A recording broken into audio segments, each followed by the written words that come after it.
Well, the warts are showing a little bit. The warts. And maybe we shouldn't call them warts. Maybe that's not fair. Maybe it's just the growing pains. It's the signs of things that a young team or a team that's relying on a lot of young players needs to improve if they're going to start having a little bit more success as they face tougher and tougher competition. We got a lot to talk about with Pitt basketball in the wake the Panthers lost to Missouri last night, and we're going to do it right here on the Morning Pitt on youtube.com/Panther-Lair.com.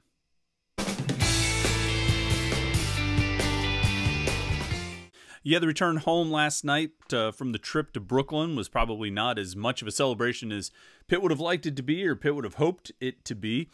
As the Panthers lost to Missouri, 71-64 was the final. We got a lot to talk about, from that game. Blake Hinson, Bub Carrington, Ish Leggett, the bigs, some real questions about the front court that need to be answered, but most importantly, what the team can do and needs to do going forward. Is it time to just hang it up for the season? I mean, I think you already know what I'm going to say about that, but we're going to talk about that game and the team quite a bit. You know the deal here. This is the Morning Pitt. It's youtube.com/Panther-Lair.com.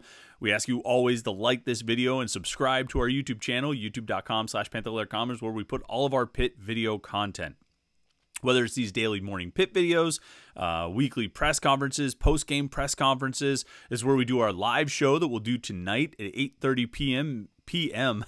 Me and Jim Hammett will get together and talk a little Pitt sports for an hour with you. You can join in with your comments and questions. We'll have to adjust that next week because of the West Virginia game. We'll figure that out and we'll give you the details before that Wednesday arrives. But we do that, and then we'll have some post-game shows as well. We did a post-game show after every football game this season. We'll get some after some basketball games as well. We'll plan out a schedule for that. And it'll all happen right here at youtube.com/Panther-Lair.com. And if you subscribe to our YouTube channel, you can turn on notifications. If you turn on notifications, you get an alert sent to your phone every time we post a new video or we go live or we start doing something here at youtube.com/Panther-Lair.com. That way you can make sure that you don't miss it. So like and subscribe is what we always ask you to do. And then head over to the website, Panther-Lair.com, Pittsburgh.rivals.com. It's the most comprehensive source of Pitt sports news on the internet, football, basketball, and recruiting. You find it all at Panther-Lair.com and message boards to interact with hundreds and thousands of other Pitt fans. All day, every day, Panther-Lair.com, Pittsburgh.rivals.com. So go check that out. Pitt fans are trying to cope with the loss on our premium basketball message board, and they're talking a lot about the transfer portal and the coaching carousel on our premium football message board. So go check all of those things out. If you want to talk to other Pitt fans, it's the best online community of Pitt fans, Panther-Lair.com. So Pitt lost to Missouri last night, 71-64. A pretty competitive game. I don't know what I do know what I expected going in. I thought Pitt was going to win and win maybe even somewhat comfortably. I didn't think Missouri was a very good team. I'm still not really sure how good they are. We'll see what they do in the SEC. I don't think they're going to be one of the better teams in that conference, but who knows? If they play the way they did last night, maybe they've got a chance. But I'm guessing they won't play like that most nights. I'm guessing they won't shoot 45%, on most nights. They shot 36% from three, which is about their season average heading into it. They averaged about 35%. So they actually were about a percentage point better. They shot fewer threes than they typically do. I think they came into the game averaging 28 three-point attempts per game.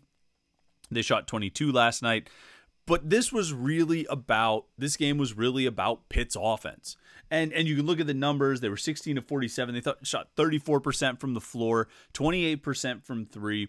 And those aren't good numbers. You can even get into sort of the volume stats. Pitt was 7 of 25 from three. I think in their first 6 games, they averaged 33-point attempts per game. Just firing up shots. It's the blitzkrieg, the Pittskrieg, as I'm going to try and get that to catch on if it starts happening in games again. But so they were off their pace on how many threes they typically attempt. They were off the pace on how many threes they typically make, and they ended up off the pace on points scored, as they ended up with their lowest total of the season at 64 points.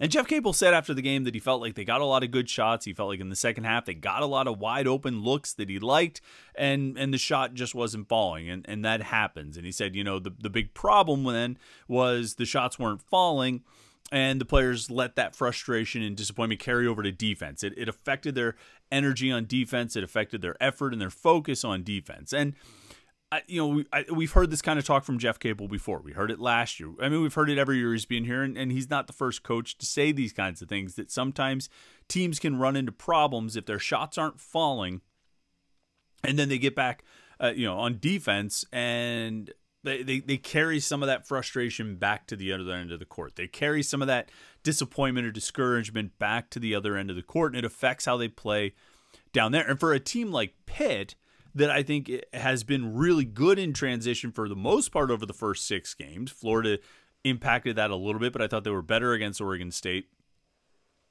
Pitt generates a lot of its offense out of defense, out of limiting second chance opportunities, getting the defensive rebound or a turnover, and getting out and running. They like to score that way. They've scored a lot that way.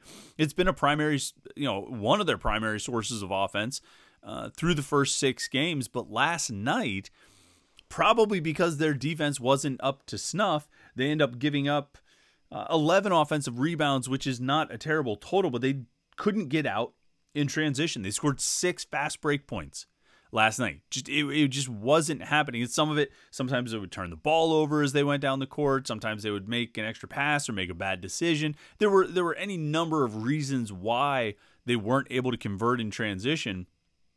But the sum total of it, the result of it, is they missed out on a lot of easy baskets because they couldn't make those fast break plays and make those transition plays. And that's going to be a problem for this team, because I think they excel in those situations. They do well there. They're good at hitting threes in transition. They're good at going to the basket in transition. And they did a lot of that through the first 4 games.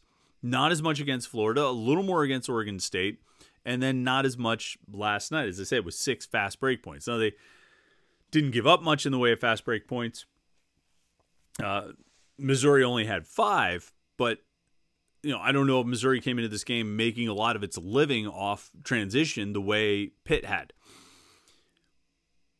A big thing, and I don't want to say a big problem right now, because I feel like that's overstating it, but it is significant. It is important. Is Bub Carrington and the play of Bub Carrington, of how awesome he looked in the first 4 games, how he struggled against Florida, how he bounced back fairly well against Oregon State, and then last night, 4 of 14 from the floor, 1 of 7 from 3. And he gets another 4 points at the 3-point free throw line to finish with 13 points, 7 rebounds, 4 assists, 3 turnovers. And a couple of fouls. 3 fouls, actually. 3 fouls he was charged with, 2 fouls that he drew. I don't want to oversimplify it with Bub Carrington. And I meant to ask Jeff Capel this after the game last night, but I sort of felt like it was he sort of addressed it on the periphery. I wanted to ask it sort of directly about Bub Carrington, but didn't get a chance to. Again, I don't want to oversimplify, but I just feel like he needs to drive. I feel like he needs to go to the basket more. I feel like he pulled up for jump shots a lot last night. I feel like he tried to, even when he had an opportunity to drive, he would look to sort of create, and, he'd shoot these, jumpers and fadeaway jumpers, and he made a few of them, and he's made a few of them almost every game this season. And so it's a shot that he can make, but I don't think it should be his go-to shot. Drive to the basket, go to the hoop. And I know, for at least 20 minutes of the game last night,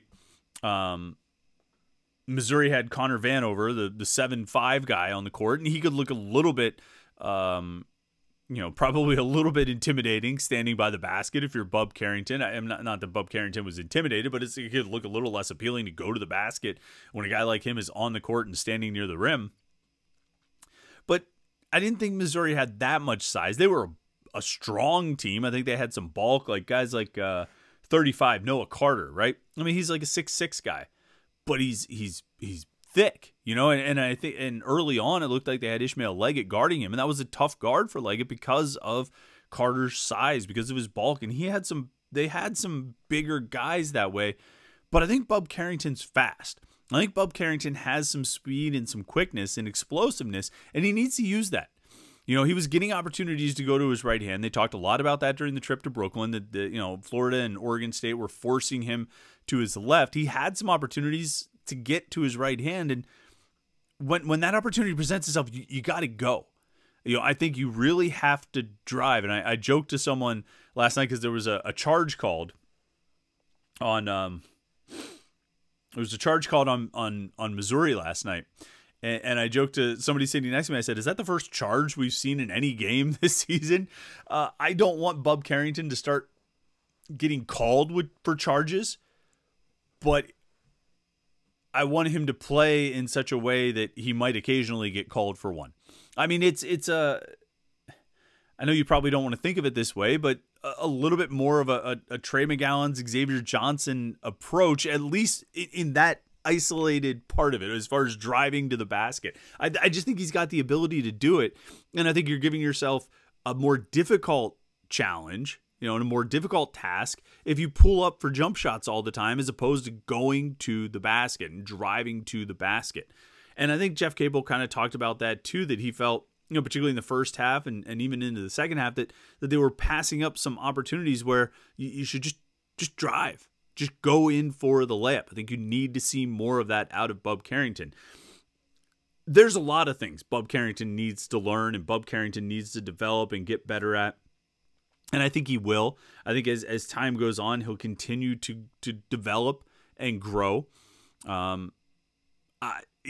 It's funny as we look at Bub Carrington's season so far. I think we're going to look at the first 4 games, or I think when we were in the process of those first 4 games and in that stretch, it was like, wow, this guy is awesome. He can do no wrong. He's going to be one of the, he might be ACC Player of the Year or something like that.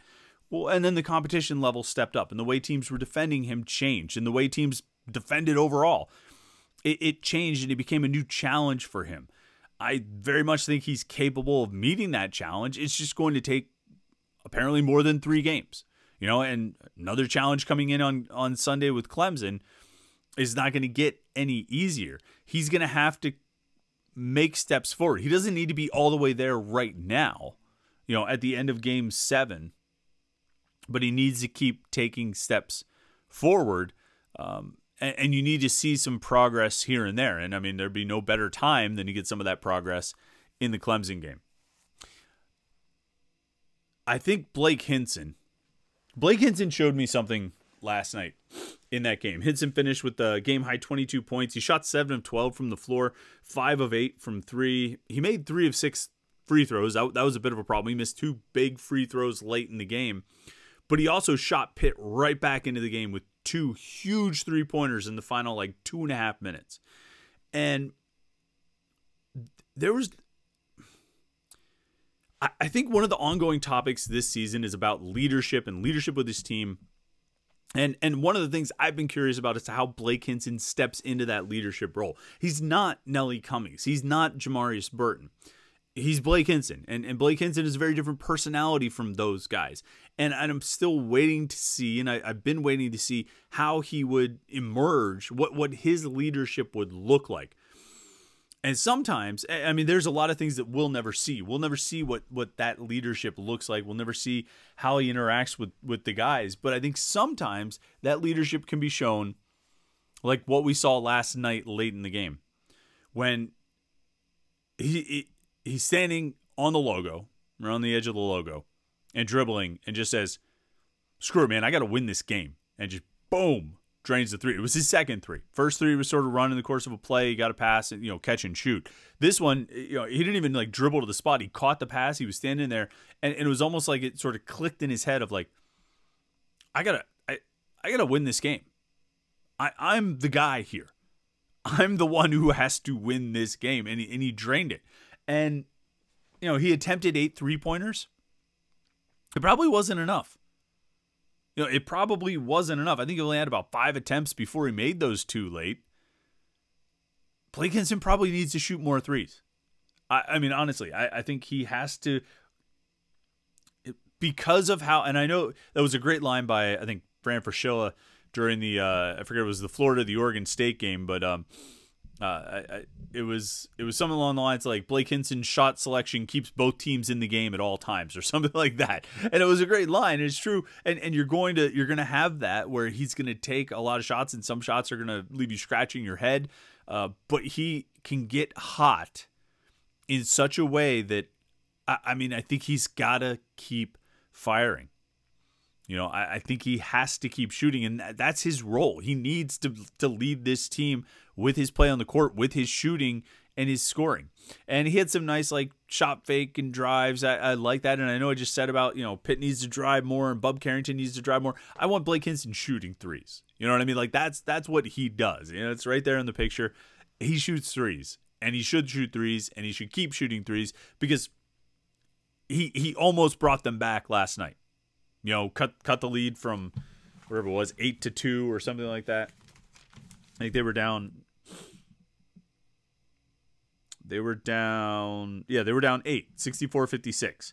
And he nailed 2 threes coming out of the media timeout and got the lead down to 64-62.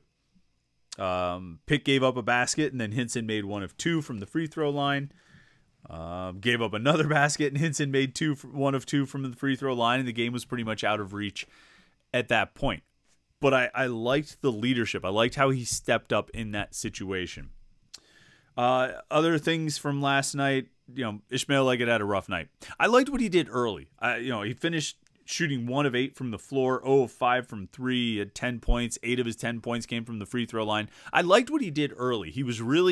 I liked how he was getting to the free throw line. He was taking the fight to Missouri. He was driving. He was drawing contact.